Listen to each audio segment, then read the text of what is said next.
तो hello friends, welcome back to my channel. और friend, आज की वीडियो सीरीज के अंदर हम बात करने वाले हैं स्क्वायर एंड क्यूब्स, यानी किसी भी नंबर के स्क्वायर एंड क्यूब्स को कैसे हम फाइंड आउट करते हैं, क्या उसका तरीका होता है, उसी के रिगार्डिंग आज हम लोग बात करने वाले हैं। तो वीडियो काफी इंटरेस्टिंग और काफी कम समय में मैं चीजों को प्रोवाइड करने की पूरी कोशिश करूंगा और आप लोग बने रहिएगा इस वीडियो के अंदर। साथ ही साथ अगर आपने इस चैनल को सब्सक्राइब नहीं किया है तो चैनल को सब्सक्राइब करके बेल आइकन को प्रेस कर लीजिए ताकि जो भी इंफॉर्मेटिव वीडियो है उस नोटिफिकेशन आपको मिलता रहे। ठीक है, तो आइए स्टार्ट करते हैं। अगर हम स्क्वायर की बात करें तो यहाँ पे सबसे पहला पॉइंट कह रहा है कि square number is obtained by multiplying a number by itself, यानी जब हम किसी भी नंबर को उसी नंबर से मल्टीप्लाई करते हैं, यानी जब हम किसी नंबर को उसी नंबर से मल्टीप्लाई करते हैं तो हमें क्या मिलता है, स्क्वायर मिलता है। जैसे इसके फॉर्मूले की बात करें तो एन स्क्वायर, तो इसका मतलब क्या, एन स्क्वायर मतलब क्या, एन का मल्टीप्लाई दो बार यानी एन इंटू एन। जैसे एग्जाम्पल, आपको कहीं पर भी आप कहीं भी किसी भी क्लास में आप पढ़ रहे हैं, सबसे पहली चीज ये है कि आपको 1 से लेकर 30 तक के जो डायरेक्टली स्क्वायर है वो आपको याद होने चाहिए, जो कि मैंने आपके सामने लिख दिए हैं पहले से ही। तो ये प्रॉपर चार्ट आपको बना लेना है, अच्छी तरीके से अपने नोट्स के अंदर लिख लेना है, जिसमें आप देख सकते हैं 1 का स्क्वायर क्या होता है, यानी 1 का स्क्वायर मतलब क्या, 1 इंटू 1, तो 1 का स्क्वायर 1 हो जाएगा। 2 का स्क्वायर मतलब क्या, 2 इंटू 2 यानी 2 2 जा 4। 3 का स्क्वायर क्या, 3 इंटू 3 यानी 3 3 जा 9। इसी तरीके से 4 का स्क्वायर मतलब क्या, 4 इंटू 4 यानी 4 4 जा 16।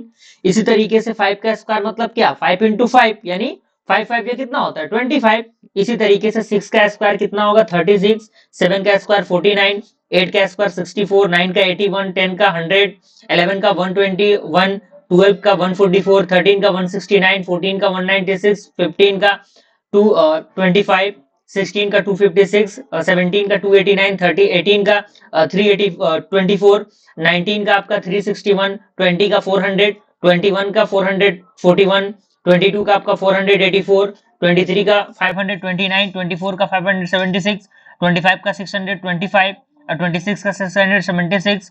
27 का आपका 729। इसी तरीके से 28 का और 30 का भी और 29 का भी आपके सामने दिया हुआ है। तो ये सारी चीजों को आपको खुद से याद करना है, बहुत जरूरी है ये चीजें। और सिंपल वे में आप समझिए कि किसी भी नंबर को उसके खुद से नंबर से अगर हम मल्टीप्लाई करते हैं तो हमें क्या मिलता है, उसका स्क्वायर मिलता है। ठीक है, अब हमारा आता है क्यूब नंबर्स, यानी क्यूब हम कैसे निकालते हैं। तो सिंपल सा वही चीज है, क्यूब का मतलब होता है पावर 3, यानी क्यूब का नंबर क्या होता है, पावर 3 होता है। पावर 3 का मतलब क्या होता है, तो यहाँ पे आप देख सकते हैं क्यूब का मतलब क्या, पावर 3, यानी एक ही नंबर को जब हम 3 बार मल्टीप्लाई करेंगे खुद से, यानी एन क्यूब मतलब N into N into N, यानी 1 के क्यूब की अगर हम बात करें तो 1 इंटू 1 इंटू 1 कितना होगा आपका, 3 होगा, सॉरी 1 होगा।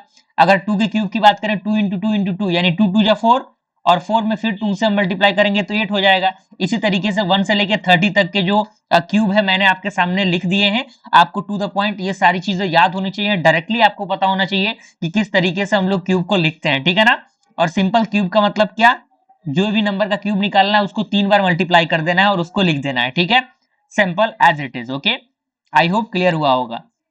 अब यहाँ पे डिफरेंस दिया हुआ है, स्क्वायर और क्यूब की बात करें तो मल्टीपल ट्वाइस यानी 2 बार मल्टीप्लाई करना, और यहाँ पे मल्टीपल 3 टाइम्स। ठीक है, यानी मल्टीप्लाई करना 3 बार।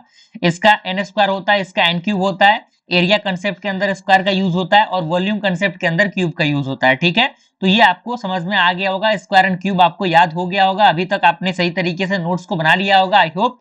और वीडियो पसंद आया लाइक जरूर करिएगा। मिलते हैं फ्रेंड्स अगले वीडियो में, तब तक के लिए थैंक यू।